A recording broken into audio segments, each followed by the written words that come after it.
Well, good evening, everyone. Oh, do you know, I might just try that again. Good evening, everyone. Good evening, and a really warm welcome to St. Stephen's this evening. It's fabulous to see you. Thank you so much to all of you who are here in person in the church. Thank you for coming out tonight. It's wonderful to see you and to have you here.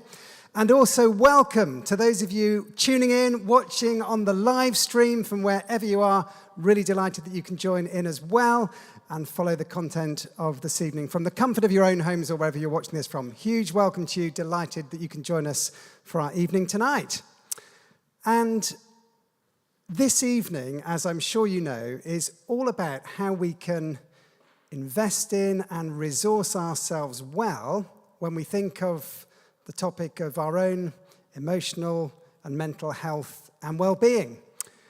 And it seems to me that all of us, perhaps especially over the past couple of years, will have felt some of that additional strain on our mental and emotional health and well-being, given all that the last 2 years has involved, and perhaps the importance of paying attention to these areas and resourcing ourselves well and caring for ourselves well has become an even more pressing priority than perhaps we may have felt it was before. And I think the sheer numbers of people who are here this evening in person as well as watching on the live stream is testimony to what an important subject this is. So I'm really glad that as we kind of get into a new year, 2022, we can take some time to think about these things together tonight.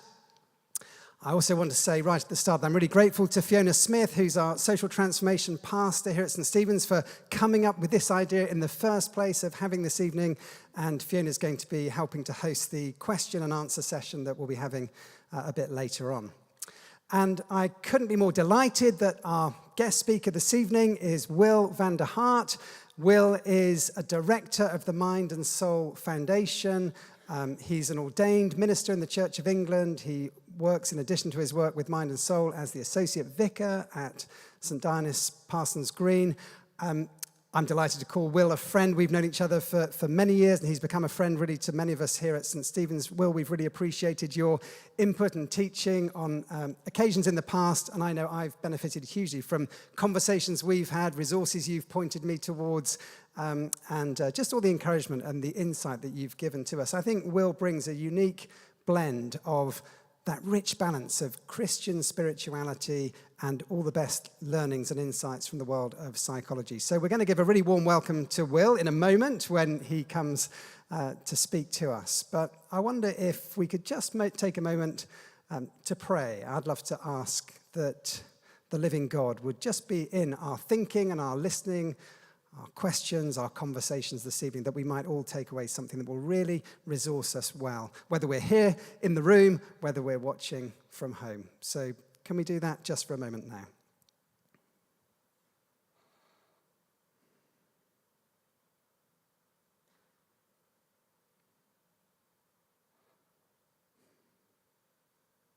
Loving God, you invite us to love you and to love our neighbour as we love ourselves. And I'm sure that all of us tuning into this are wanting to love you and are wanting to love our neighbours well. And help us tonight to pay attention to that part of Jesus, what you say, the importance of loving our neighbour as we love ourselves. So help us to think well tonight about that appropriate self-care that reflects your great love and compassion for each one of us. And may there be really rich things, really good things, really practical things for all of us to take away from and put into practice as we journey on into this new year. We ask it in Jesus' name. Amen. Amen. Well, would you please join me in giving a really warm St. Stephen's welcome to Will van der Hart. Thanks so much, Jez. Great to see you all this evening, and again, welcome to you if you are online joining us. It's such an exciting thing for me to be back here. I do love this church. I only live just up the road in North Barnes, and as I say, me and Jez have been friends for years, and it's just a wonderful thing to know you guys down the road. I know a lot of you praying into the things that we're passionate about and praying for, so it's wonderful to be with you and have a chance to talk about this idea of well-being and resourcing your emotional health. You know, there's been a lot of buzzwords, haven't they? The words that we've learned over the last couple of years that we never used before, like coronavirus and unprecedented and pandemic. You know, we've got a whole new vocabulary, and one of the vocabularies we developed is this vocabulary around emotional and mental health. And we start talking about things like well-being and resilience, and for some of us, those are words that we've never used before, and they roll off the tongue in a really satisfying way, but they can roll off in a slightly too satisfying way. We don't actually know what they mean. So we say, yeah, I'm spending a lot of time focusing on my resilience at the moment, thinking, what is resilience? Does anyone know what resilience is? My well-being is really important to me. That sounds good, but what is well-being? And so we had these kind of questions about, you know, what's it mean? I kind of know general terms. This is kind of emotional health stuff. But how do I do it, and why is it important to me, and how should I do it? So tonight I want to put a little bit of flesh on the bone around what we've experienced, but also how we can actually actively resource our emotional health. It's also important that whilst Jez is absolutely right, you know, Jesus calls us to pray that we might love our neighbour as ourselves. Some of us are hitting our heads over, with a sledgehammer, and therefore we're not very good at loving our neighbour effectively. It's not just about us resourcing ourselves. It's also about recognizing that God will resource us. You know, I wrote an article just last week saying, I need more than well-being. You know, if I'm sinking in a bog and I'm thinking, I'm aware that I'm sinking in a bog. In the world of psychology, that's a really important thing. I'm aware that I am sinking. That's kind of the first thing to do, is to be aware of your problem, right? So here I am, I'm aware that I'm sinking. Secondarily, I need to soothe myself. I am sinking. It is okay. I am well. I'm still sinking. You know, what I really need is a friend with a rope who's going to throw me a rope and say, you're aware that you're sinking. You're soothing yourself while you're sinking. Now please put out your hands and hold on to this rope, because I want to pull you out of this pit. You know, one of the unique things about being a Christian is that we've got a God who knows us, who loves us, and who's with us. I need more than well-being. I need God to assist me, because he's the one who's created me, he's the one who knows me, and he's the one who can resource me and help me. And he's also built this church in order that we might not have to self-soothe, but we might be able to soothe and support one another. The whole point of the body, the community of faith, is actually that we are strong, mind, body, and spirit collectively. And so everything I say tonight, I want you to link into your authentic faith in Jesus and his ability to rescue in seasons of challenge and struggle of this particular season. Let's. I've got a few slides up on the screen. Oh dear, there we are. No, here we are. I'm going to get this going the right way. Where do I point it? Somewhere over here? Somewhere over here. There we are. Let's have a look, as I say, about if we're sinking in the bog, you know, why are we sinking? And one of the really strange things about this 2 year of pandemic is that for some people it's been easier than others, but also you're kind of thinking, you know, which bits were stressful? I've been off work, you know, I've been in my home, I've lost the commute, you know, I've got quite a nice house, I've done a lot of gardening, I've started needlecraft and a number of other small hobbies, you know, I've eaten quite well, you know, all these different ideas about, you know, why am I so stressed? Well, one of the reasons that we struggle with stress is because stress is a healthy and natural response to change. Stress is what happens to us when we're forced to change. And here's an interesting little diagnostic of what change looks like over the last 2 years. I think there are 15 different transitions there between states of lockdown and sort of restriction-related instructions. You know, if you look at that, how many is there? 6 or there's 6 normals in that period of 24 months. And it's not just the fact that there are 6 normals, it's the amount of changes that are significant here. When you think back over the last couple of years and go, I don't quite understand why this has been so hard materially, and then you look at this diagnostic, you go, oh, okay. What we've been asking you to do is to constantly change the way that you live. And humans are typically relatively settled beasts. We like to do the same sort of thing regularly. In the French Revolution, they tried to change the working week to 10 days rather than 7 because they were trying to get away from the Christian calendar. And everyone literally started having breakdowns. They were falling like flies. The workforce just halved overnight because we are not designed by God to work for 10 days at a time. We're designed to work for 7 days at a time. Try staying up 2 nights in a row just for fun. To say, hey, God, I'm not really interested in the 24-hour cycle. I'm going to 48 hours. See how you function. It's amazing. It doesn't work. Everyone tries it. It just doesn't work for you. The reality is we are creatures of habit. And when we change habit this many times in a short period of time, it has an impact on us. I described the last couple of years as if you're being plugged into an adrenal drip. Now, adrenaline is important because it enables our change. But we're only meant to experience adrenaline for a 15-minute cycle time, not 18 months or 24 months on the roll. So we're keyed up because we're being forced to change so many times.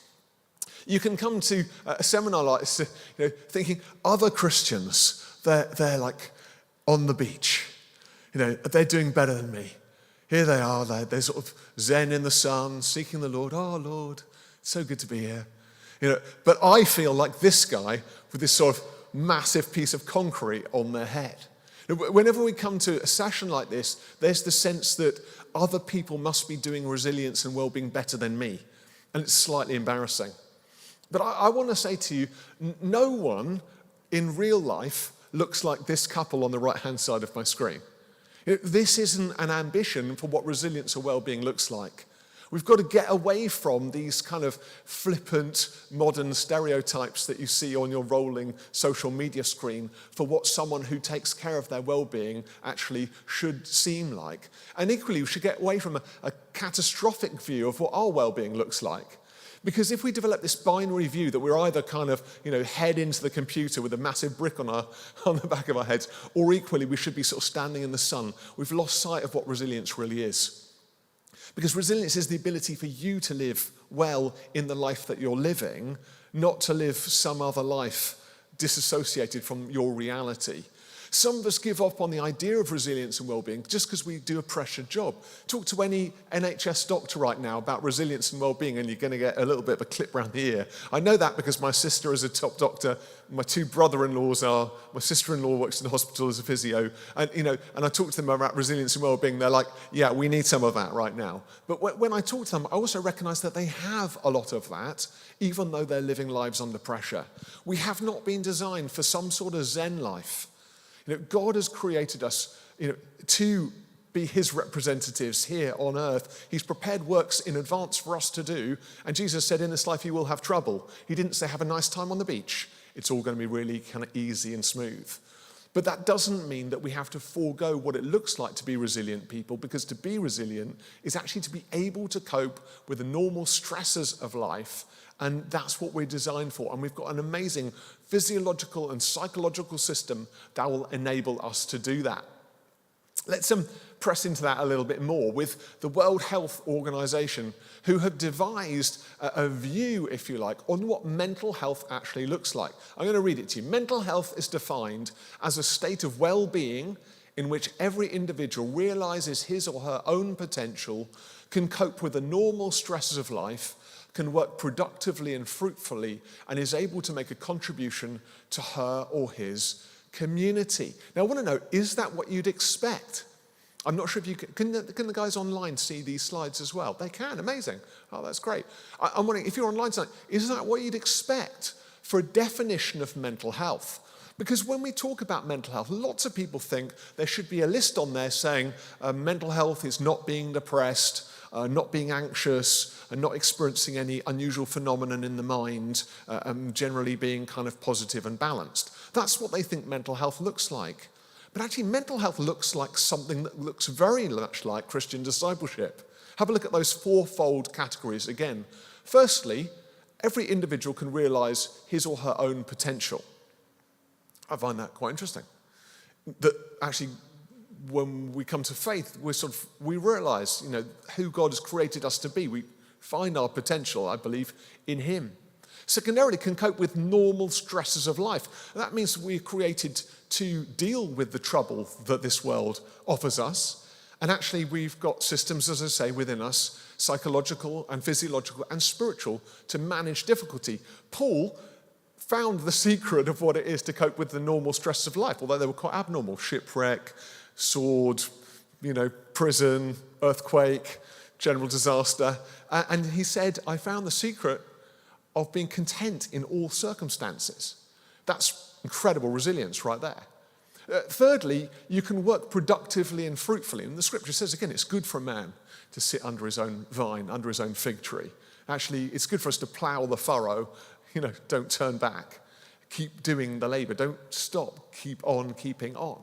So you can work productively and fruitfully, and you're able to make a contribution to your community. And again, I believe that's what we've been called to, the church, to participate in the community of life. I find it just really fascinating that a statement of well-being also mirrors some of the core aspects of what it is to be a Christian today and actually be a part of a church. Seems like no coincidence to me.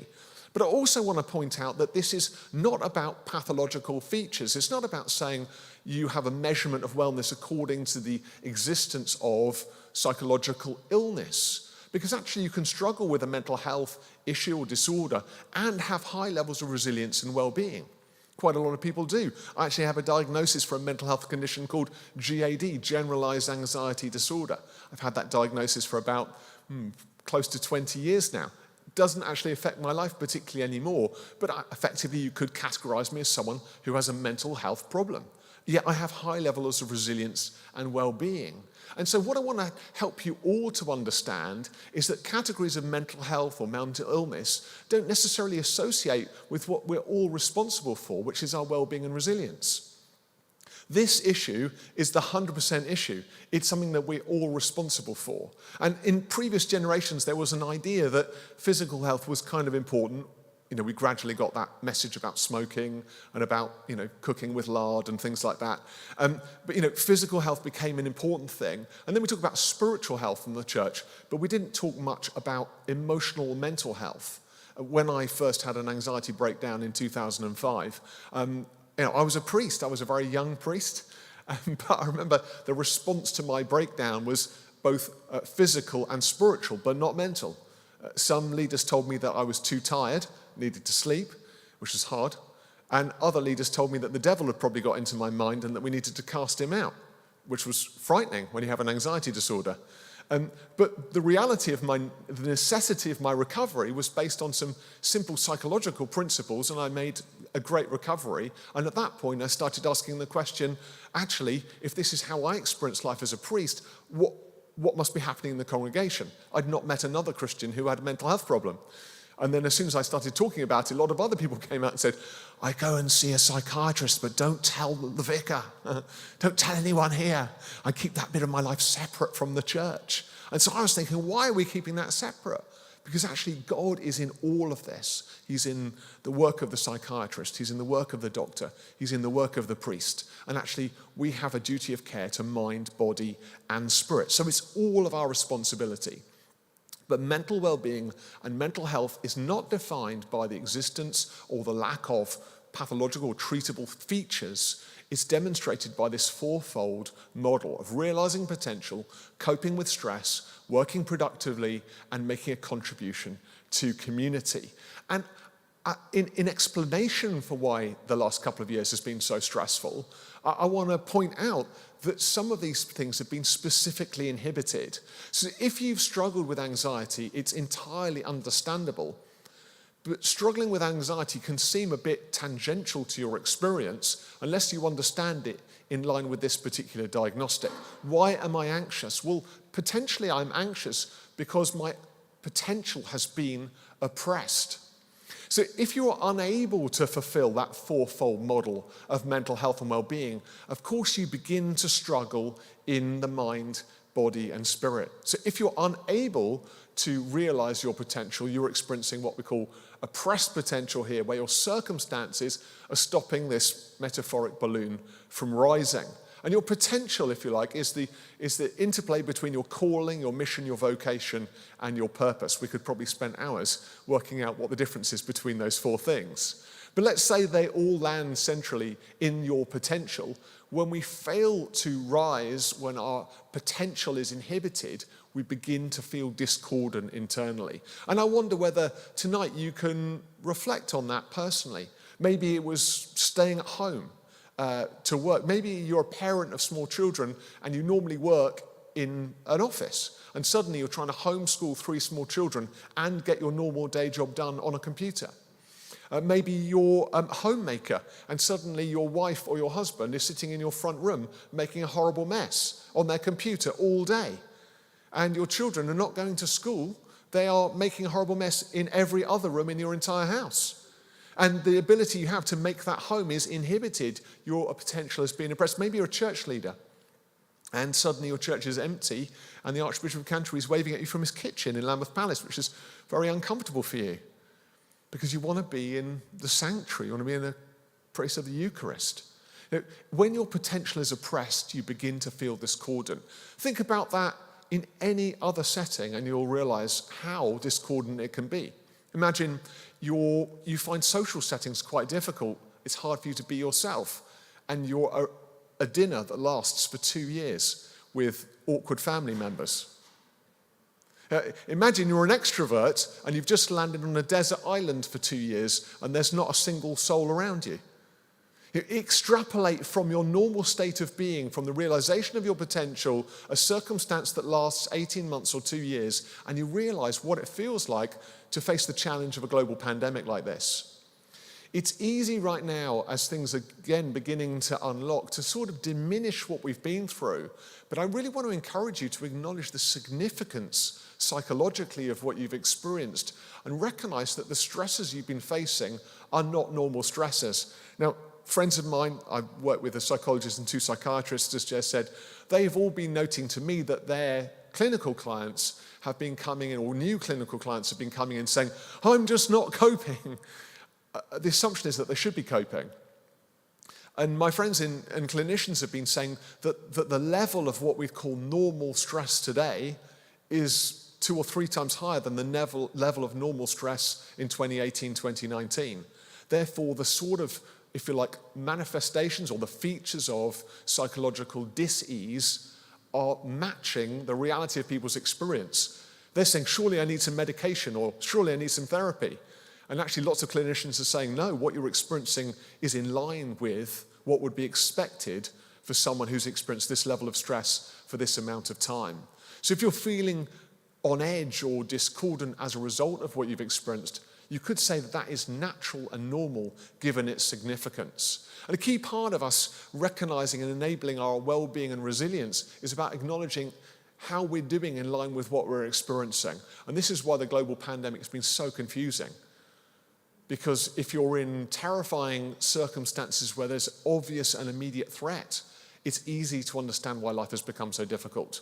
But when the threat is mysterious, invisible, affects some people in a different way to others, and is a global phenomenon, also reported in catastrophic ways by a 24-hour news feed, you can understand why there are so many triggering events which will make you feel exhausted and overwhelmed.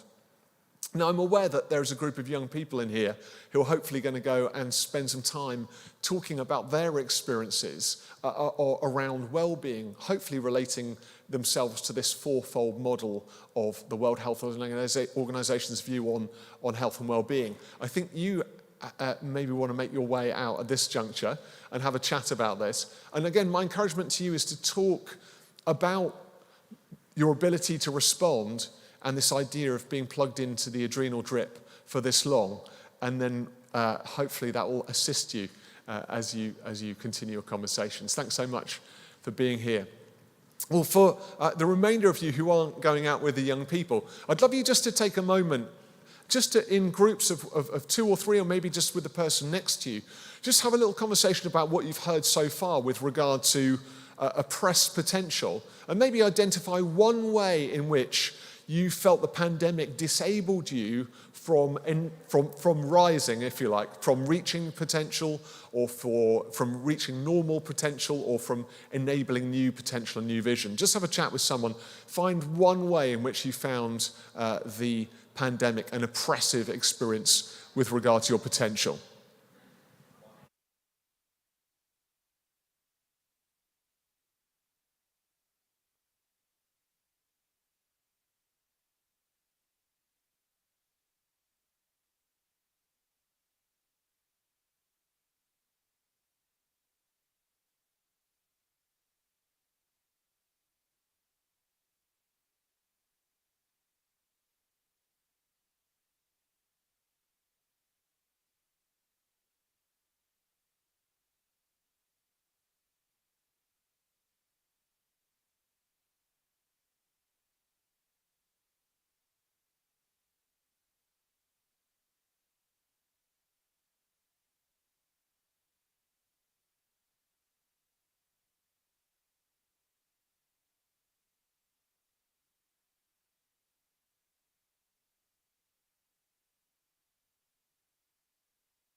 Okay, we'll come back together if that's all right. I know we could spend the whole evening talking about our pandemic experience, and we've got quite a lot to get through. Um, just a quick awareness point. I'm hoping that we're going to come into land in half an hour at just 10 to 9. And I want to do a quick fire Q&A on any topic related mental health. So any questions you've got, they might relate directly or indirectly to tonight or not at all. But if you could write them on a little post-it note you've got there, and I think there's a bucket at the front there, there's a bucket down here. Fiona would really appreciate it if you would write them whilst I'm talking rather than waiting until like the last minute, because they want to kind of collate them so we can do as many as possible in a shorter space of time. So if you have got questions that pop up, just write them down, and then when we have another buzz in a minute, then stick it in a bucket, and then we'll be able to collate those. Great. Well, hopefully you've identified one way. I know it sounds a bit cheap, doesn't it? Just find one way in which the pandemic was hard for you. People are coming out with lists of like 700 different things they found hard during the pandemic. You know, I just wanted everyone to have one thing they could say, oh, that was really difficult, that was really inhibiting for me. I found, you know, that as a writer, I felt on some levels, I felt that pandemic was, you know, not that challenging for me on some levels, and I was busier with mental health work than I've ever been online. But creativity for me dried up massively. So I was recycling stuff, but my brain was it was in this horrible safety mode, which is like, it's really practicable, but it's totally useless for thinking about anything creative. And I was in the middle of a big book project, which was completely obsolete because it's like writing a book in 1939. Like, basically forget it for 5 years. The world has changed. Republish in 1952, and you might have a chance of selling it. So that was completely dead in the water. And then I just couldn't sit down and write anything. And so I felt really frustrated. My potential was oppressed. Maybe that's just my example.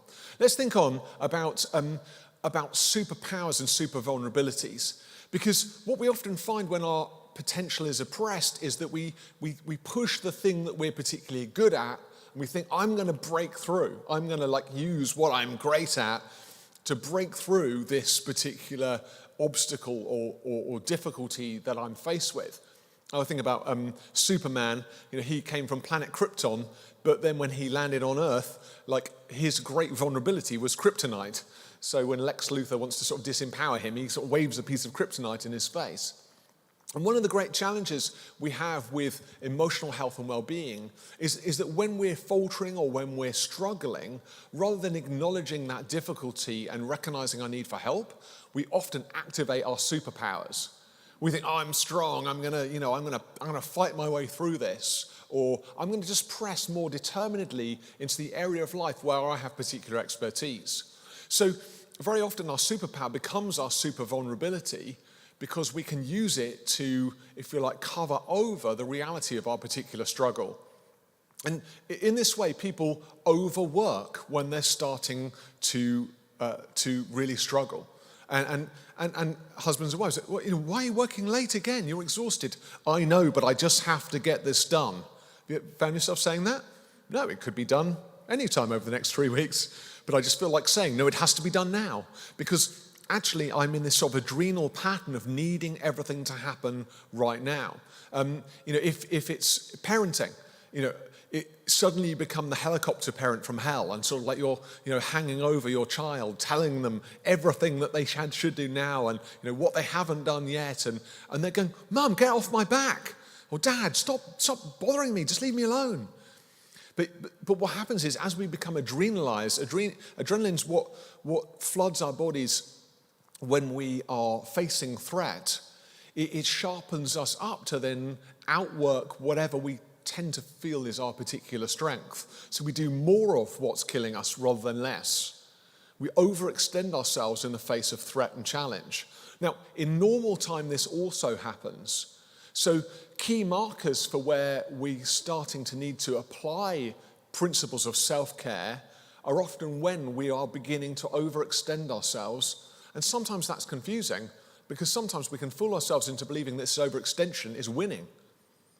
No, things are going really well for me right now. I'm really I feel like I'm zooming off into the sort of distance. I'm achieving so much stuff. Now, working in the mental health sphere, I often meet people struggling with some serious and enduring disease, particularly bipolar disorder, and that's sometimes marked out by this, incredible on-ramp of energy and creativity before there's a subsequent crash. Now, we all demonstrate that to a level, not that we have that particular disorder, but it's common within limits in the normal population to sort of accelerate our activity when we're beginning to feel unsettled in life. And so the observation of acknowledging that you're beginning to overextend yourself is the sort of self-awareness that can say, hold on a minute, what am I currently running away from? Why am I currently pressing in with this level? Ask yourself, could you relax if you wanted to at this particular moment? Very often we try and hide our inability to relax by the urgent demands of other people. I can't possibly sit down right now because I've got all this to do. That's our validation for the fact we couldn't possibly sit down now if we wanted to, because inside we are churning over and over and over at high speed. We want to achieve. So part of our awareness is recognizing that actually we can hide behind our superpower, but if we do so, it becomes our super vulnerability.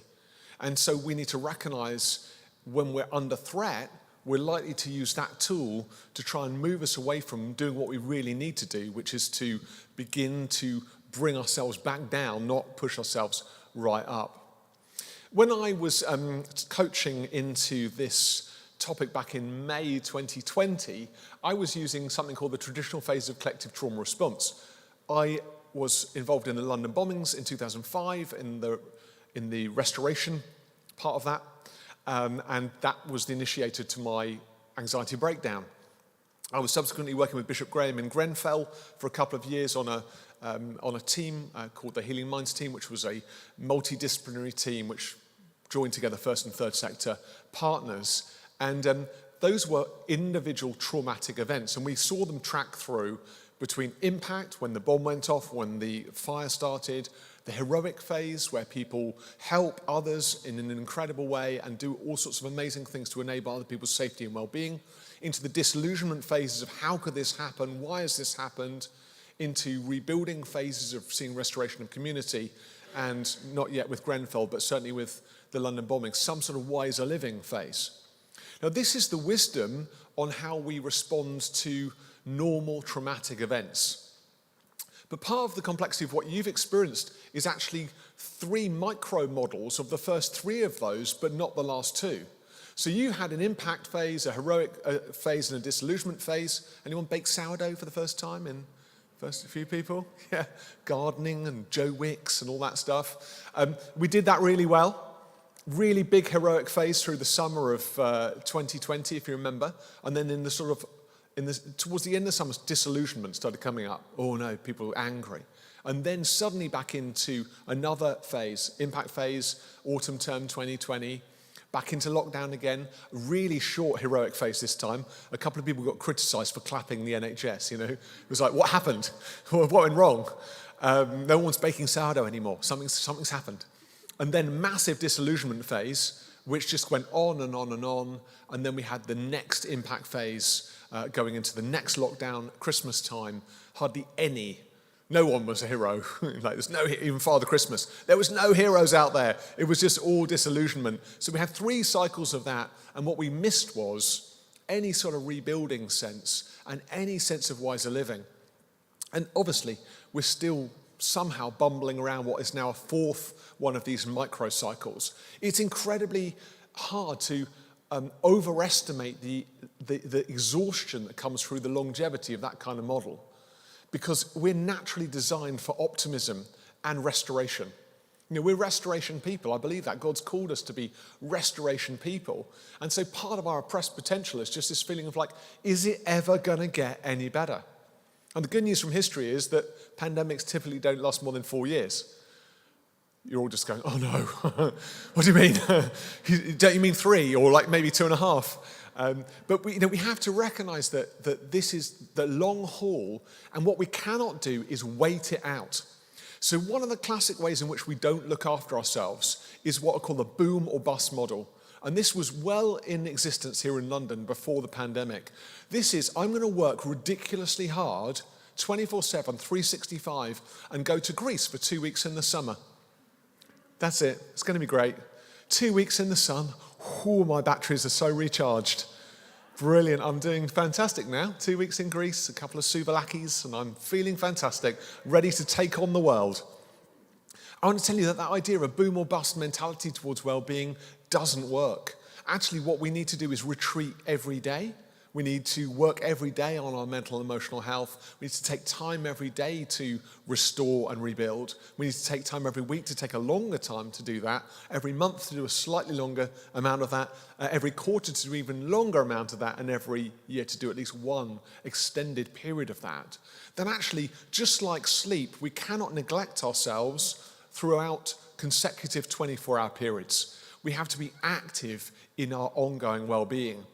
But the pandemic's shown us that we need to particularly be active in our ongoing well-being. And it's not just about physical rest, it's about emotional approach, frame, and settlement. And we'll talk a bit more about those in a moment. We can all fall into this idea of kind of comforting lies. And the comforting lies are often, I don't need to really do very much about this.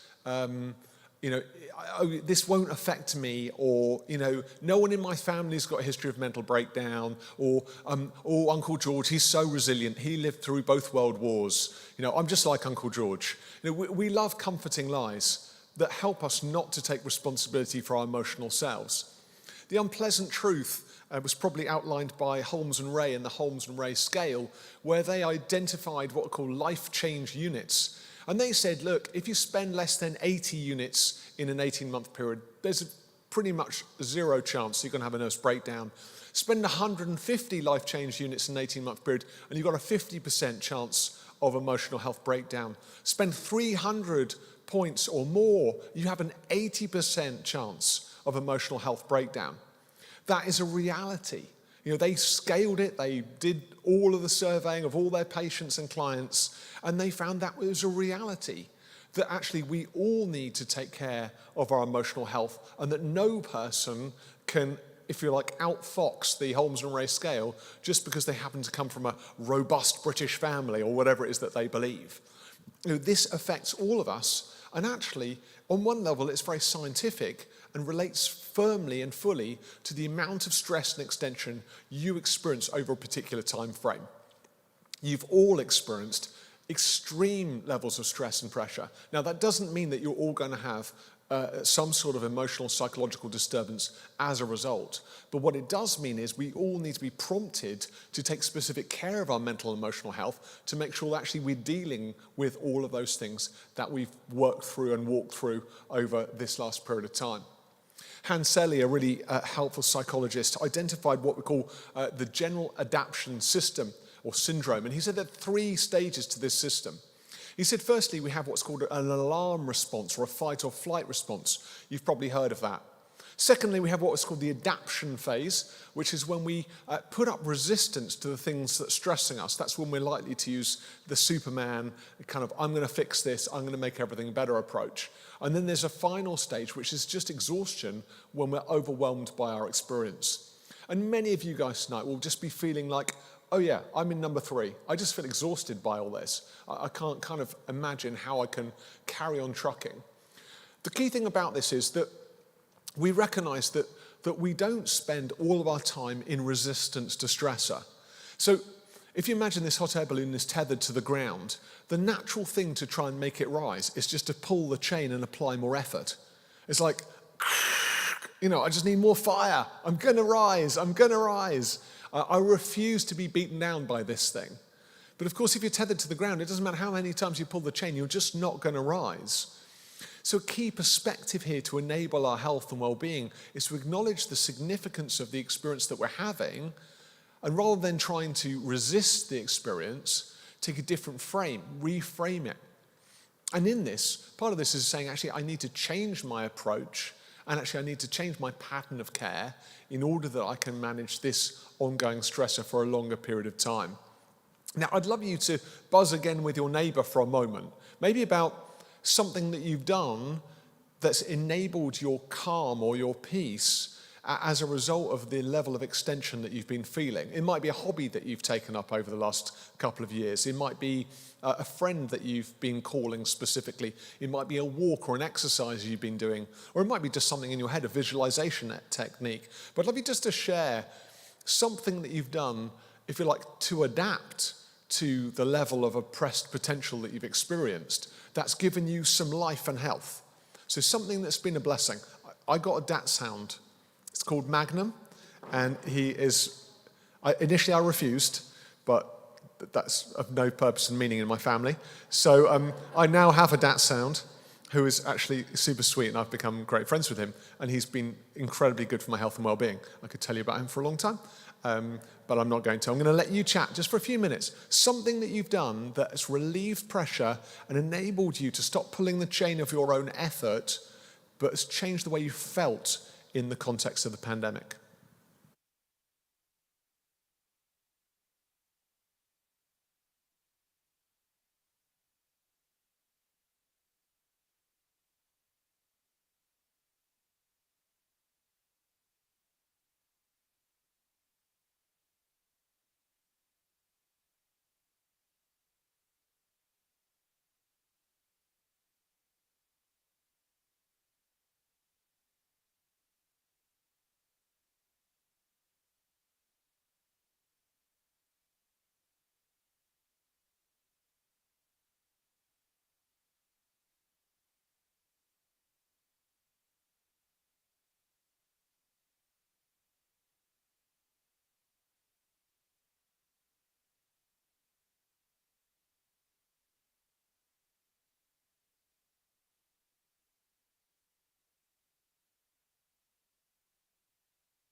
Okay, I'm going to cut you off. I know that there's going to be lots and lots of ideas here and experiences. We're going to move on in just a moment, but the reason I've asked you this question is that there is no one thing, there's no one size fits all when it comes to well-being that says, oh, this is what everyone needs to do. And that's really, really important to acknowledge, because something that could really help one person might actually be incredibly frustrating and distressing for another person. That well-being, finding rest and peace and, if you like, recreation in life is a matter of taste. It's not something that psychologists, for example, will come and say, well, you must do X, Y, and Z if you want to get well. If that was true, everyone would be playing tennis or everyone would be playing croquet or whatever it was that happened to be the prescribed activity. The key thing here is that every person identifies something within them that's life-giving. Now, as a priest, I would tell you that prayer is psychologically beneficial and supernaturally beneficial and also spiritually efficacious. You should do it universally because it's good for you and it's what God's called us to do. So there's a universal idea around well-being from me around prayer. But apart from that, I'd want to say that everything else that you choose to do really is defined by your tastes and abilities and gifts and to a level calling. The key thing is you make priority for those things that give you life. Jesus said, I've come to give you life and life in all its fullness. And actually, key parts of Jesus' life mirror that. I think Jesus actually loved cooking. He seems to have a passion for food. He spends a lot of time selecting food. The first thing he does when he's resurrected from the dead is make breakfast for his friends. It's not the first thing I would do if you think about it, it's quite unusual. Jesus is resurrected and he thinks, I know what, the boys would love some fresh fish this morning. I'm going to cook my favourite recipe and then invite them over for breakfast. What a thing. What an amazing thing. A small detail in Scripture, something that's life-giving. I think Peter did still love fishing, genuinely. I think he kind of, his good place when he was feeling kind of disillusioned and regretful was basically to get out on the boat and start fishing again. Because it was like, that was the good place for him. That was a sweet place where he could find himself. So well-being is about finding that moment of saying, actually, this is life-giving. And it's different to our superpower. So we're not trying to achieve. This is about somehow feeding the soul. So what we need to acknowledge is that keeping on pulling the chain of effort to try and, if you like, outwit or outsmart pressure in life doesn't actually work. You can't beat it. There are always challenges. The key thing is the decisions you make in the face of pressure to make self-care a priority. And I work with executives as a coach, and very often they say, well, when I've got X, Y, and Z done, then I'll relax. It's the same as the boom or bust principle. When I've done a whole year's work, then I'll go on holiday to Greece for 2 weeks. I'm saying, you might not be able to go to Greece for 2 weeks because your mental health might have collapsed by that point. So you're wasting your time. It's a false economy. What are you doing today that is giving you life? What's you doing today that is feeding your soul? We're designed for balance. And in our world, which is so imbalanced, we get the idea that everyone, if you like, should be the next Jeff Bezos or whoever it is who's doing the next big thing, and success is a guarantee and we've just got to drive there till we get there, and when we get there we can become a philanthropist and go to Greece for the whole year, but until then we've just got to keep working till we die. That's not what God's called us to. God's not called us to that. And even Jesus in his mission didn't go, boys, the next 3 years is going to be a total nightmare, just running by the seat of our pants. No one distract me at all because I've got busy work to do. We'll have a rest at the end of the day in heaven. And he doesn't say that. He says, come and get away with me. Let's spend time together. Let's go up the mountain. Let's spend time in prayer. Let's spend time together. Let's prepare a meal. Let's just sit down in this field. I'm just going to teach you guys for a little while. It's a very, very different pattern of life and ministry. And following the pattern of Jesus is good for us. It's good for our well-being. It's good for our souls. Think about it this way.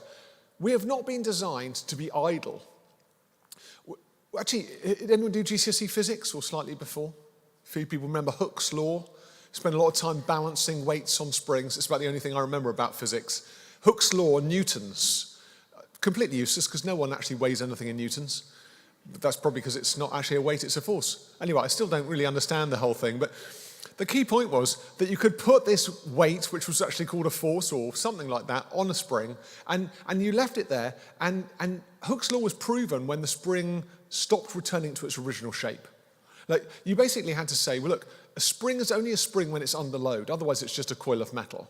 We're all created to be under load, but productive stress looks like a normal appetite and sleep, feeling energized, optimistic and productive, relating well to others, having healthy boundaries and normal anger levels. The thing about Hooke's law is, if you put too heavy a weight on the spring, it would bend out of shape and not go back. Hooke's law is proven. Or, if you put a heavy weight on the spring and took it off immediately and it would go back, but then you left it in the lab all night and then came back the next day, the spring would be on the floor and then you took the weight off and it wouldn't go back. So what proved there was that too heavy a weight bent the spring, but also a heavy weight for too long also bent the spring. And that's really important for us to understand where stress and pressure is concerned, because destructive strain is when we've either carried too heavy a weight or we've carried a reasonably heavy weight for too long, and then we begin to suffer the consequences. Again, we're not designed for continuous extension. And destructive strain is changes to appetite or sleep, feeling lethargic or agitated, pessimistic and unproductive, isolated or insulated and hostile, having poor boundaries, and feeling easily angered.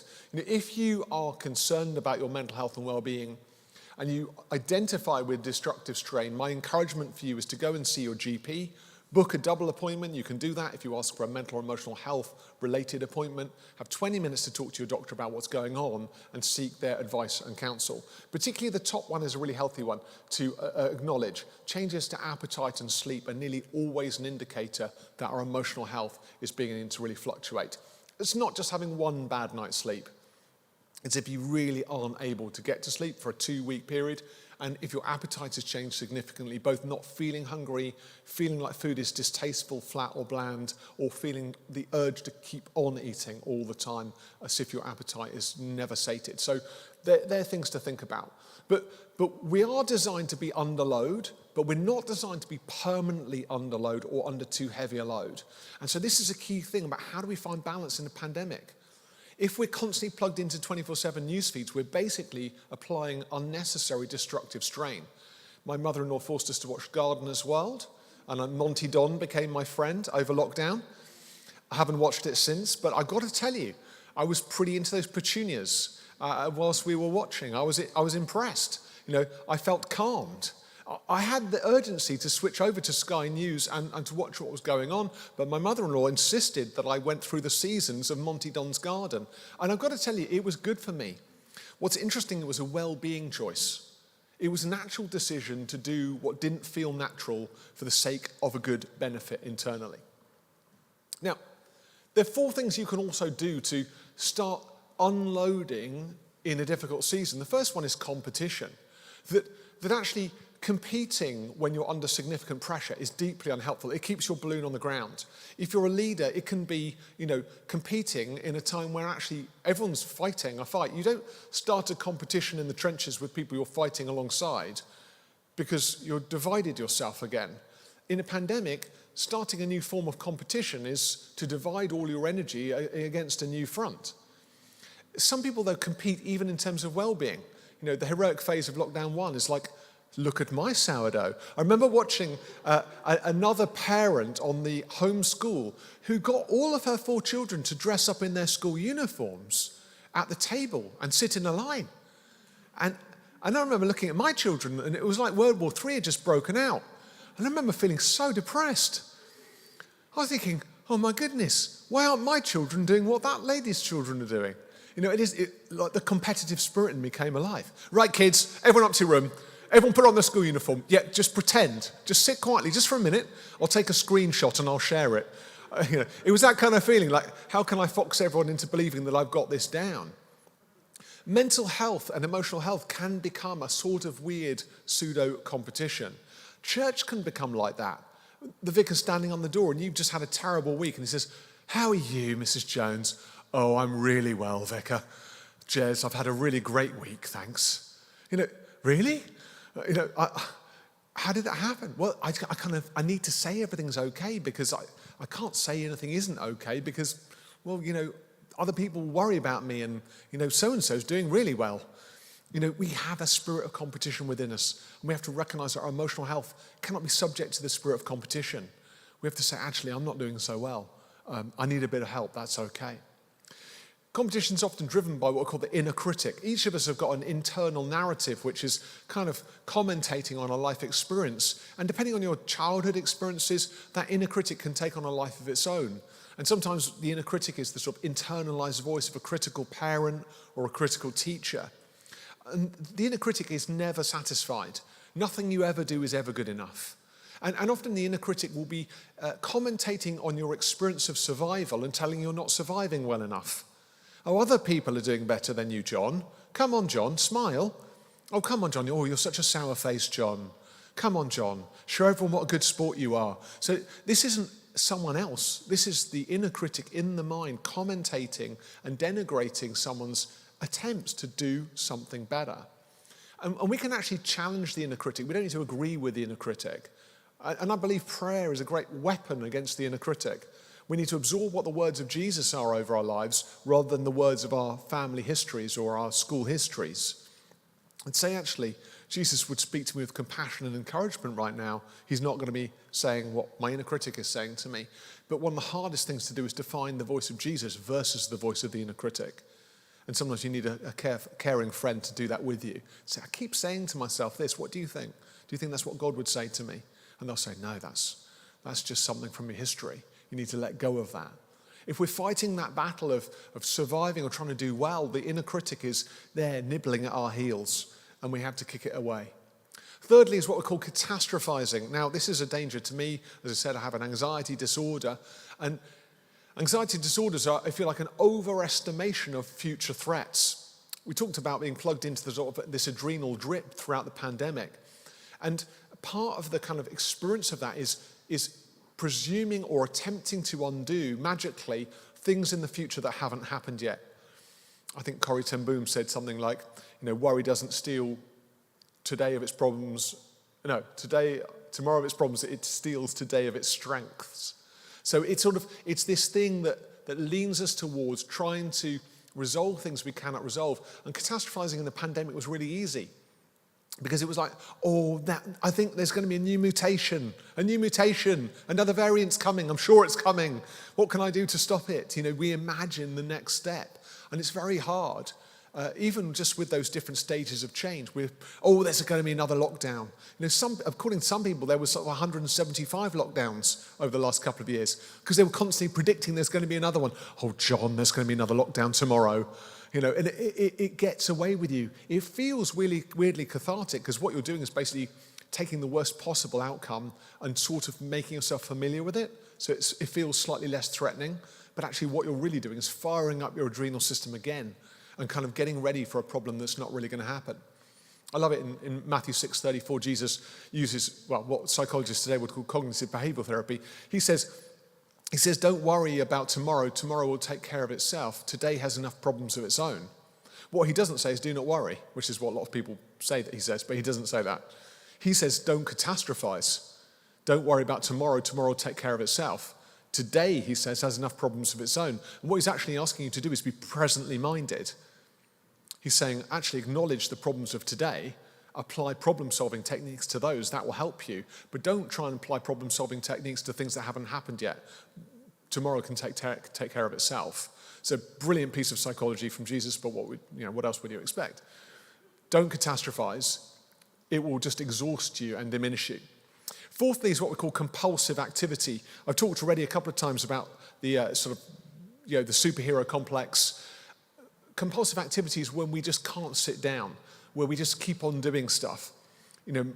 Family members of mine are like this in the kitchen at Christmas. I can't possibly sit down yet. The sprouts are still cooking. This is sort of constant urgency that, sitting down is a sign of defeat rather than a sign of victory. And we can all kind of live in that space of being compulsive in our activity. But I want to encourage you to acknowledge, if it feels like you can't stop, stop. Sounds strange, doesn't it? Sounds like the easiest thing in the world. But if it feels like you can't stop and you acknowledge that, just stop. Just back away. Just be like, I know this feeling of needing to keep on. It's actually unhealthy for me. I'm going to back away right now. I'm going to stop. Stop compulsive activity. One of my favourite psychologists, a guy called Peter Fournier, who works at the Anna Freud Clinic, he said, adversity turns into trauma when the mind experiences itself as being in isolation. I'm going to come into land with a few points here. But basically, this is really interesting, having worked in a couple of trauma sites, is that Fournier is saying that adversity, which is the difficult but normal challenges of life, becomes something far more malign when we experience that adversity alone. Now, this is a really, really important teaching, particularly around well-being, when it can be quite sort of self-referencing. Fournier is saying that you can experience adversity, and that's hard, but actually it's not so hard. But if you experience that adversity alone, it becomes something that is far more dangerous to your psyche. That's trauma. Now, I've got a couple of friends who are trauma therapists. It's probably the most complex work. And I've got only a couple of people I really trust for referrals because I just know how specialized that work is in terms of releasing people from trauma. If there was a way of us avoiding trauma but just dealing with adversity, I'd sign up straight away. Give me whatever that is. Now, interestingly, Fournier says it's actually community.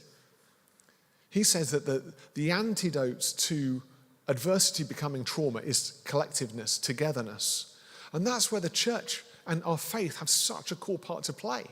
We have the privilege of traveling as a group of 100 people here, 400 people in this church, or a few people online, part of the body of Christ. We have the opportunity to experience adversity together, lest it become trauma. And we also have the opportunity to demonstrate togetherness with people who don't know Christ in our mission and enable them to do well too. It feels like such a gift to be able to help others to avoid trauma and just stay in that space of dealing with what is adverse and difficult. So a key part of well-being is being in relationship. It's the most simple but potentially the most powerful of all wellness tools. Is who are you sharing this journey with? If we apply that to the hot air balloon, it's who's in your basket. It's all well and good flying a hot air balloon on your own, but it's far better flying it with someone else who can appreciate the view. Fournier again says the best possible treatment for trauma is not professional, it's social. If we're doing difficult seasons alone, we are putting ourselves at significant risk. But if we're doing difficult seasons with others, then we find significant blessings and benefits. Now, you all know that's true in your experience, but I just want to add a bit of psychology to that and say that's actually good psychology. It's good for you to share your problems and challenges with one another. And I guess I'm not just speaking to men here because there's a bit of a gender stereotype, but I'm probably speaking to the majority of men here, that it is not weak to talk about weakness. It's actually strength. It's not weak or cowardice to say you're struggling and you're finding things difficult. It's actually courage. And I want to implore you and appeal to you, particularly elderly gentlemen here tonight who maybe have come through generations where it says, just keep going, stiff upper lip, don't talk about difficult things. It's okay. It's courageous to talk about difficult things. Do share with others, share with Jez or the pastoral team here, share with spouses or friends. Talk about stuff that's going on. It's okay. It's not a sign of weakness. It's a sign of strength. Just encourage you to share your burdens with one another. We have to also work at putting back what's been taken out. And a part of community, I'm not sure you guys get this. These are piñatas, you whack them, they're full of sweets. He says, look, it looks like he's going to pull through, but it must have been a pretty vicious attack. He's lost lots of candy. The kids hit these with sticks. Okay, it's an in-joke, I'm sorry. But, when we've been emptied out, we need to be refilled. I'm a spirit-filled leader because I believe that I need the infilling of the Holy Spirit in my life because I leak spirit when I go through my week. And the Lord wants to resource us and he wants to fill us up. And a key prayer in the church is, Lord, fill me with your spirit, refill me. I need to be full of your spirit. I need to be filled with life. And Paul encourages us not to give up meeting with one another, not because he just likes church meetings, but because he knows when we meet together, we are refilled. We're refilled for mission. We're refilled in calling. And a key part of the ministry, if you like, of well-being and resilience is about every week being refilled spiritually, being refilled in community, being refilled emotionally, lest we can continue on this great journey and calling that we carry. We have to have boundaries in all of this. Boundaries are not about you being hostile to other people. Boundaries are simply about acknowledging which is you and which is someone else. There are three sorts of boundary states. There's what we call independent, and we are not called to be independent. Beyonce Knowles was singing the wrong song. Independent women, it's not a plan. It's not what we're called to. Equally, we're not called to be codependent. Codependency is when we don't know where we end or when someone else begins. We get enmeshed together with other people and we live our lives vicariously. We are not called to be independent or codependent. We're called to be interdependent. That is that we know who we are and we know who other people are and we can collaborate and love and support one another distinctively as ourselves. So in that work of infilling, we have to understand ourselves and the distinctiveness of us, not isolating ourselves or not enmeshing ourselves, but bringing what we uniquely bring to this great community of ours. And there are a few basic and simple things that you already know how to do that we should do regularly. Eating well. What we put in is important to our bodies and our minds. Our mind, bodies, and spirits are all deeply and intrinsically linked. Sleep is, I've already mentioned, really significant for your emotional and mental health. And working on sleep, something called sleep hygiene, which has got nothing to do with cleanliness, is a particular psychological principle. And you can find out more on the Mind and Soul Foundation website. Working out isn't what everyone's called to do, but exercising your body is also healthy for your mind. Mind ran a brilliant campaign a couple of years ago called Feel Better Inside, Outside. And it's just about saying, get out. Do something every day that stretches your body. Have a walk. Do some simple stretches. Do a tough workout. Join a sports club. Do something that moves your body outside that enables you to experience greater well-being. And then repetition and order are really, really helpful. People say, oh, repetition's so boring. Well, maybe, but it's also so helpful for your mental and emotional health. Helps you stay in a good place to do roughly the same things every day at approximately the same time. This is all what I call composure. It's kind of a nice idea, isn't it? That I'm taking a disposition of well-being, recognizing that I need a little bit of balance in my life, ordering all of these things together whilst facing significant pressure. Composure is the way I set myself in the face of significant challenge. In the scriptures it says, I set my face like flint towards him. I love that idea. It's like saying I'm taking a composure, I'm setting my face in this firm direction in anticipation of what's to come. And I encourage you to do that, to adopt a composure of well-being, setting your face like flint before him. And that might be flexibility, adaptability, curiosity, pivotability, ingenuity. There's this idea of flexibility in that we stay sort of deft and malleable, not too rigid, but we keep exploring what might be right for the season that we find ourselves in. And spiritually, investing ourselves in our Christian practice, prayerful meditation every day, that not just asks God for stuff, but sits in the peace of listening to God and ask him what he might be saying to us. Being creative spiritually, maybe that's singing songs of worship or artistry of some kind. And then, oops, I've lost myself. There we go. Anyway, finally, being prayerful and really seeking God in prayer at the start and at the end of every single day. And expressing gratitude, even in difficult seasons. We know that gratitude transforms our brains and makes us feel differently about what we're experiencing. We've spent quite a lot of time navigating this. I'm just aware there's some great questions out there, and our time is up from what I have to say, but I'd love to be able to respond to some questions. Now, there might be questions, there's some questions in the bowl. There might also be questions from the floor. I think Fiona's going to rush around, and I'm going to try and answer as many as I can in as short a space of time as I can. Fiona, do you want to start up? And then we're going to give you an opportunity to pray in about 20 minutes before we finish tonight. So look out for that. Well, first of all, we've got quite a few questions around how do we support others. So thinking about friends, neighbours, thinking about family members. It might be a child, it might be a teenager. How do we support people and convince them to get the help they need if they're... Great. I mean, the first thing to say about this is the most important thing you can do to support others is to support yourself. If you go on an airplane, as a parent, I know this is true, they do the safety briefing and they always say, parents, please put on your own oxygen masks before you put on your children's oxygen masks. And I always think that's so unnatural because I would literally be going, okay, there's one for you, there's one for you, there's one for you, donk. Because it's so natural as a parent, you just want to help all your children before you help yourself. But if I'm unconscious on the floor of the airplane, how am I going to help my kids? The first thing you need to do is actually put on your own oxygen mask before you can put on the masks that belong to your children. And we need to be really good at taking care of our own mental and emotional health in order that we can help others. And so much of this work is done in good modeling. So it's not about being prescriptive. I'd really encourage you to avoid saying things like, oh, you look like your mental health is really struggling right now.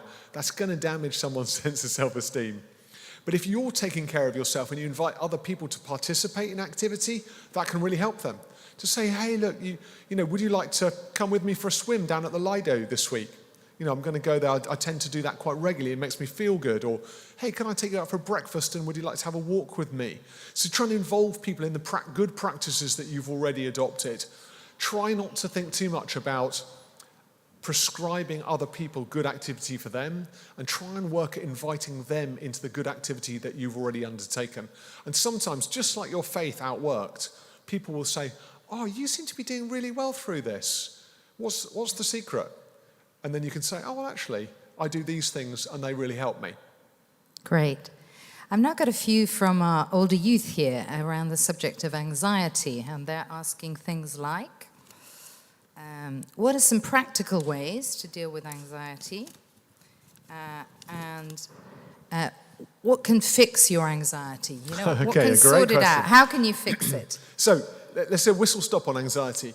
Depression is an illness, so you can never be depressed and be well. It's a diagnosis. But anxiety is not an illness. Anxiety is what we call adaptive. The two sorts of terms we use in psychology. One's called adaptive, one's called maladaptive. Maladaptive is obviously bad for you, and adaptive is good for you. Anxiety is an adaptive emotion and experience, and it's a necessary one.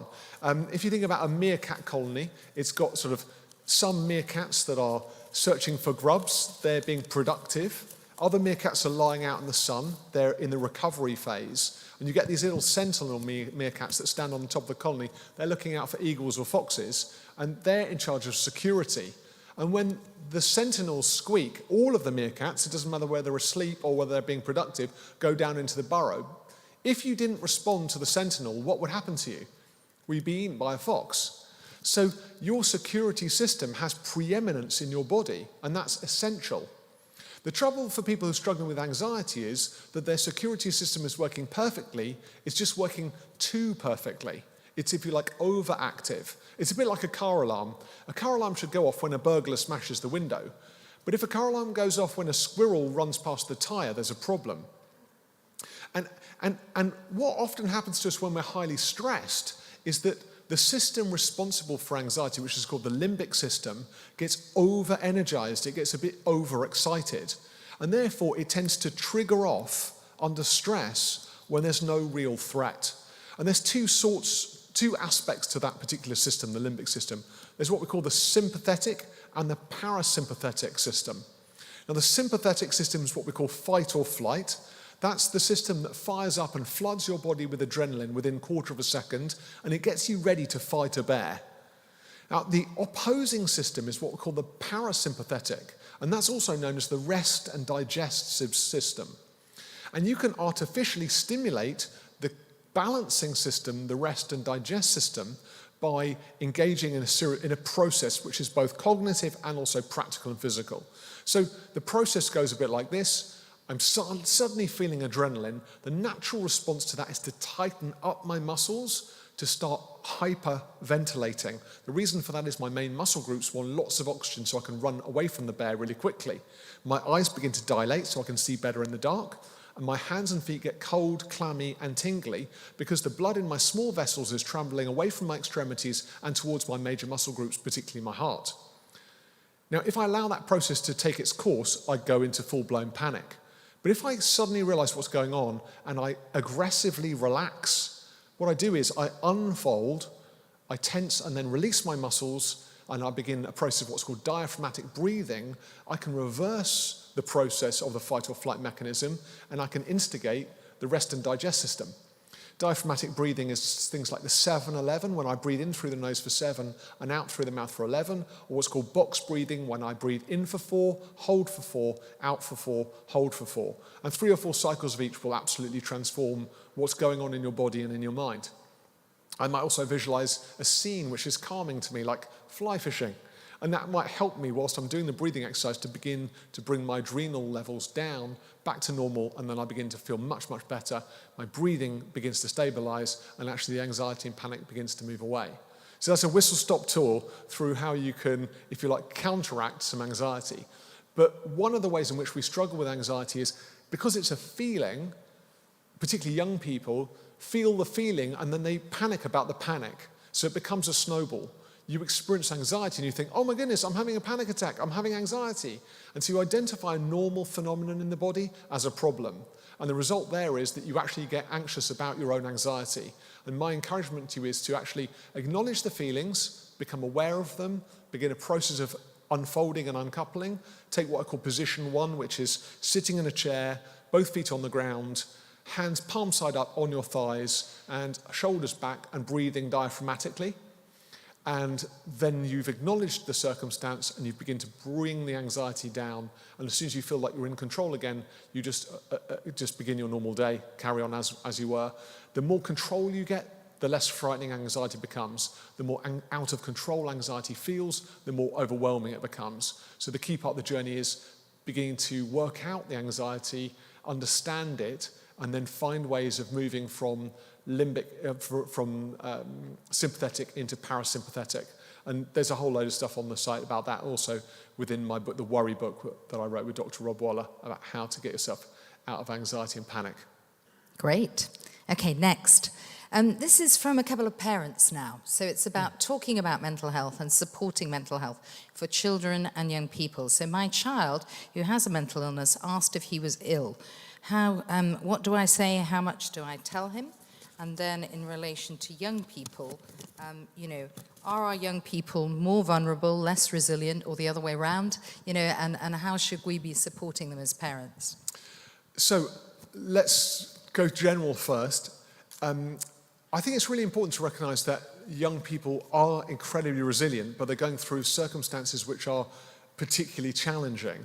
And I'm not a fan of the sort of rhetoric that somehow, young people are more vulnerable than they have been previously. I don't believe that that's actually the case, but I do believe that young people are going through relatively extreme stresses. And those stresses are both pandemic related, but also they're related to different phenomena in society, breakdown of nuclear family, and also the proliferation of online content and the changes in the way in which we do world and life right now. I'm pro-internet, I'm not anti-internet, I'm just saying that there are so many changes and dynamic changes to the way that we live right now that those changes are now being absorbed by young people. We have a problem in this country with relating to self-harm, and we are the self-harm epidemic centre of Europe. Manchester, I think, is the self-harm capital of the UK. But self-harm is a proliferation of emotional distress amongst young people. It's not something to worry about in and of itself. It's not a sign necessarily of anything more malign. It's a pressure valve for some young people.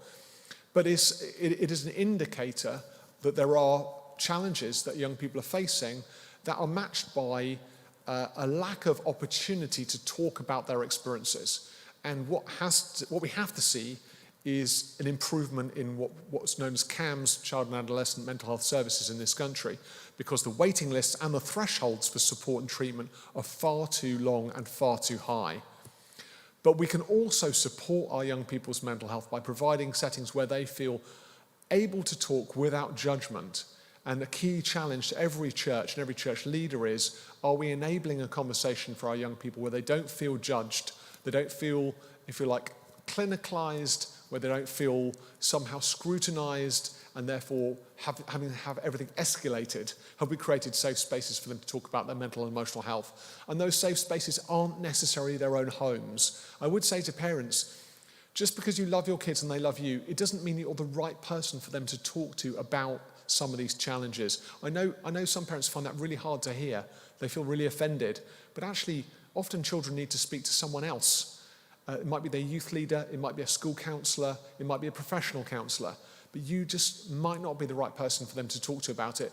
Just because they aren't talking to you doesn't mean that they're not talking to someone else, or doesn't mean that they shouldn't talk to someone else. So finding the right person to support them is really important. I think with regard to the other question about how much do I tell my own child, I think that very much depends on the age of the child and their own capacity. I think ultimately every child who becomes a young person needs to become aware of what they're going through, and obviously it depends on the nature of the disorder, but lucidity, awareness of what we're experiencing can really help someone to understand the way they're framing the world. Equally, no child or young person should believe that they're other or messed up or bad or broken because they're struggling with a mental health issue. Some of the most fantastic and wonderful people who ever walked this earth have had mental health problems. And our faith is founded on the lives of several of those, including Martin Luther, founder of the Reformation, who had obsessive compulsive disorder. We have William Cowper, who wrote the Olney Hymns, who attempted suicide, fished out of the bath by John Newton, and wrote There is a Fountain Filled with Blood as a result. Florence Nightingale, who had bipolar disorder. Charles Spurgeon, probably the greatest preacher of the 19th century, who was 20 years depressed. And Mother Teresa, who had a life of depression and psychological suffering on the streets of Calcutta. All of these people, full of faith, full of function, all of them struggling with a severe mental illness. And so mental illness is not about finding yourself on the scrap heap of life. It's actually a place of struggle, but it is also a place that demonstrates incredible capacity and value. So I think we need to be very careful about stigmatizing people who are struggling with their mental health, including children and young people. Great. Got a couple of questions now about therapies and drugs, and actually the stigma that comes from either. So actually, how would you persuade somebody here, or how might they persuade somebody else of the value of talking and those kind of therapies? For some people, they may feel very skeptical. And the other side of actually taking medication when people may feel, well, I'm not this label, I'm not that label, I don't want to take meds. Thanks, yeah, it's a really good question. Hands up who takes paracetamol. Anyone? Oh, most people. Okay, great. Well, you're taking a brain medicine, did you know that? Because you might have stubbed your toe, but when you take paracetamol, your paracetamol's not treating your toe, it's treating your brain. It's switching off your pain receptors in order that you don't feel the pain in your toe. If you think about paracetamol, it would be amazing, wouldn't it, if there was a paracetamol that knew where to go. You know, everyone, like, it was sort of like, oh yes, this is it's like a heat-seeking missile. It finds the part of your body that is broken, and then it goes there, and it applies the medicine. Of course it doesn't do that. It's a simple drug that takes away your pain because it turns off your pain receptors. Now, psychological medicines do a very similar job on your brain. There are two main sorts of mental disorder, what we call serious and enduring, which covers most of the psychotic illness, and then what we call neurotic, which covers most of the illnesses that are common in society, like depression, anxiety. The sort of medications that you typically find prescribed are normally what are called SSRI medications, selective serotonin reuptake inhibitors. Now, what's interesting about those is people used to say, oh, don't take happy pills. As if taking an SSRI medication would suddenly be a sort of trip, and you'd go around feeling really great, but effectively it was fake. That is not how SSRI medication works. SSRI medication stops the synapses in your brain from absorbing the serotonin that it's already making. If you think about a ship that's got a hole in the bottom, what serotonin reuptake inhibitors do is plug the hole. Now, if someone's ship was physically going down and they had a massive piece of goo and the ship was sinking and you were on it, would you say plug the hole, or would you say don't bother? Would you say don't bother plugging the hole because that piece of goo is not natural in the ship? Well, that'd be a bit crazy, wouldn't it? It would be ridiculous. You'd plug the hole.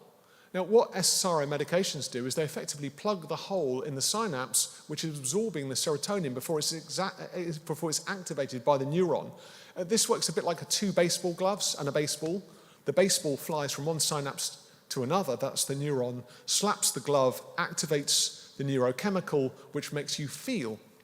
And when you're depressed, when you're severely anxious, that serotonin is not produced at a quantity that's necessary for you to function well. All SSRI medications do is enable that serotonin that you're creating to linger for longer on the synapse.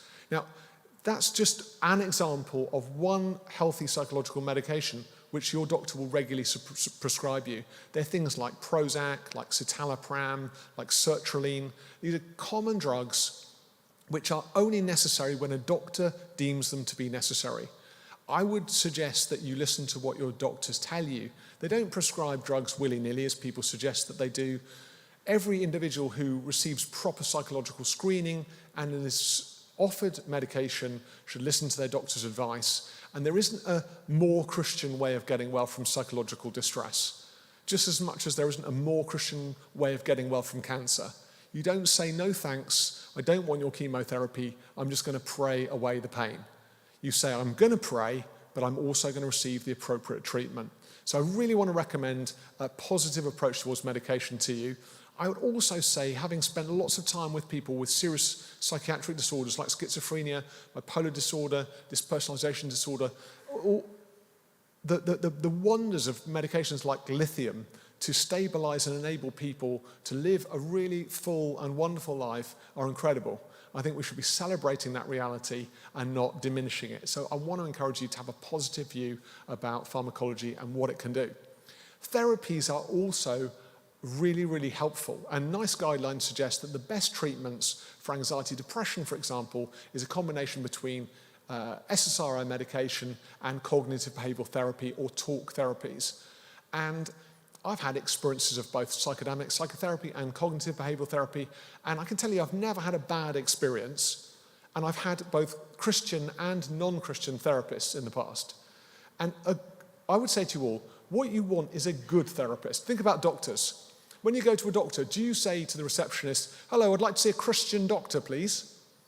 In a just regular practice that you go to. They would say, well, I'm really sorry, but we don't sort of give you a Christian doctor here, we just give you a doctor. We'll say, well, what's the alternative to a Christian one? We'll say, well, can I suggest you have one of our good doctors? Oh yeah, that would be very satisfactory, thanks very much. What you want is a good doctor. I don't want a Christian doctor who's actually a bad doctor either. So you say, could I have a Christian doctor? We say, we have a dodgy one. Is that still okay? He's not got a very good track record. No, I think I'll leave the Christian one, thanks. I think I'll just have one of the other ones. Let's not be silly about what we need. If you see a BACP registered therapist, they are trained to support your psychological health. They are not trained to dismantle your faith. And I want to encourage you to say, well, hold on a minute, I need someone who can work with me, can help me, and therefore psychological therapies will help. If a therapist attempted to dismantle your faith as part of that process, they're liable to be struck off. Why would they do that? I mean, I'm not saying it's impossible that it might happen, but what I'm saying is it's unprofessional and unlikely to happen, and I'd want to give you courage and confidence in those people who've been professionally trained to support your psychological health and well-being. I would also tell you that the Bible is filled with great evidence for particularly cognitive behavioral therapy, that actually God is the great psychologist, and the Bible demonstrates the goodness of talking and the goodness of adopting changes of attitude in order to enable changes of action. And that's what cognitive behavioral therapy is really all about. The last round before we pray. Some great questions from the young people here. And thinking really about the theme of the cycles that we get into. So we might have cycles of stress, cycles of insomnia, cycles of depression, things where we have repeated thinking patterns that ebb and flow and they come back to us. We don't necessarily have a condition per se, but we have these bad cycles as we see them. And, how can we deal with those? One of the things that therapists are always trying to work out is repetition. So what we're always trying to find out in a way is when someone's doing the same thing in slightly different circumstances. And I'd move away from the idea of a cycle because a cycle suggests that it's inevitable that that's going to happen again. So replication is an inevitability to me. Sometimes we can help ourselves, in the short term by saying, oh, I just have a cycle of X. But actually, cycles aren't cycles outside of serious and enduring mental health issues. They are responses to stimulus. So within some psychological disorders, particularly bipolar disorder, there can be a actual sort of timed, if you like, cycle of struggle. But when we find ourselves falling into what are called patterns of behavior, they're normally patterns in response to. And the key thing with a pattern is to identify what is triggering that pattern. It's not about saying I'm in a cycle, it's about saying I'm responding again in the same way to a different circumstance. So it might be a relationship breakdown leads me again into this same place of low self-esteem, self-criticism, low self-worth, potentially self-harm, eating control. That can all be part of something that I find myself doing as a pattern when I'm faced with experiences of rejection. In a small token, my suggestion to you is to know thyself, which is the 11th commandment that I've just added on to everything that Moses wrote. And know thyself is to acknowledge the way these patterns develop and to identify what triggers the patterns. So a key part of psychological work is to say, when you understand the trigger, you can then augment or amend your response. We could find something that's more supportive or adaptive to respond in a better way. And you know you're making progress with a client. I mean, I'm a coach, so I work on the gain side rather than on the remedial side.